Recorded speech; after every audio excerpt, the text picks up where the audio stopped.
Hello மக்களே, எல்லோரும் எப்படி இருக்கீங்க? ஒரு சின்ன அறுவடை பார்க்கலாமா?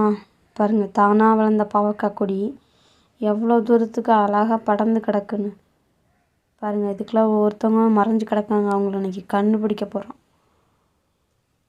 பாருங்கள், கொடியை என்ன மாதிரிலாம் யாரும் தயவு செஞ்சு புரட்டிடாதீங்க.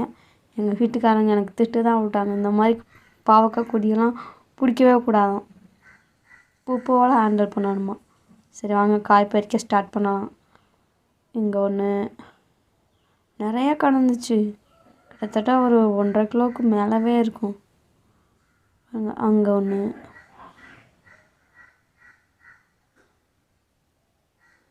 இங்கே ஒன்று, கீழே 2 தெரியுதான்னு தெரில, பாருங்களேன்.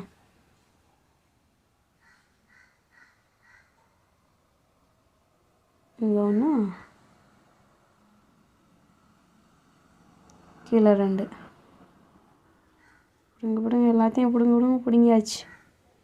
அப்புறம் இதுக்குள்ள ஒன்று பாருங்க எவ்வளோ பெருசாக இருக்குன்னு. அப்புறம் இவங்க ஒருத்தவங்க என்ன அழகாக இருக்குன்னு பாருங்கள். எது பாருங்கள், பிஞ்சிலே பழுத்தது. இங்கன்னு ஒருத்தவங்க பாருங்கள், மேலெல்லாம் பாருங்கள் அப்படியே முதலைக்கு மாதிரி இருக்குது அதோட மேல் பரப்பு. அப்புறம் இங்கன்னு ஒருத்தவங்க எல்லாத்தையும் பறித்து எடுத்துட்டாங்க பாருங்கள். இங்கே பாருங்கள் 2 பேர் இருப்பாங்க. மத்தியானம் 12 மணி இருக்கும். எனக்கு பாவக்காய் வேணும்னாலே வேணும்னு என் வீட்டுக்காரரை கூட்டிகிட்டு போய் பறிக்க வச்சேன். செம்ம வெயில், மத்தியானம் 12 மணிக்கு மேலே தான். அப்புறம் உள்ளே ஒருத்தவங்க மறைஞ்சு கிடந்தாங்க. இவங்களெல்லாம் பறிச்சிடலாம். பாருங்கள் எவ்வளோ காய்னு இன்னும் இருக்குது.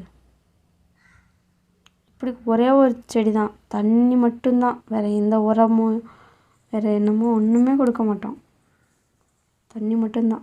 இந்த ஒரு காய் பாருங்களேன் எவ்வளோ சேட்டை பண்ணணும்னு. வரவே மாட்டேங்கிச்சு, வலிச்சிக்கிட்டு. கடைசியில் அந்த கொடியோடு பிடுங்கிட்டேன். விடுவேணா, பிடுங்கிட்டேன். சத்தம் தான் வந்துச்சு, வர மாட்டேங்கிச்சு. நீங்களாச்சும் பாருங்கள் எவ்வளோ காயின்னு.